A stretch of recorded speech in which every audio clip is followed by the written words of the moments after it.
One sunny day, an elephant named Ali was feeling a bit down because she could not reach the juicy fruits on the tall trees. An ant named Andy, being a clever ant, had an idea. He climbed up the alley's trunk and whispered, "I will guide you to the trees, and you can use your trunk to help me gather the fruits." Together they formed an amazing team.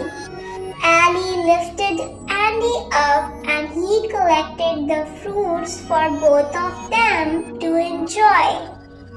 They realized then, by working together, they could overcome any obstacle. From that day on, Ali and Andy were inseparable friends, always helping each other out.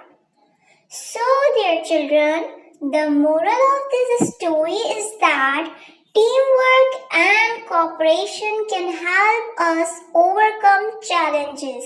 No matter our differences, when we work together, we can achieve great things.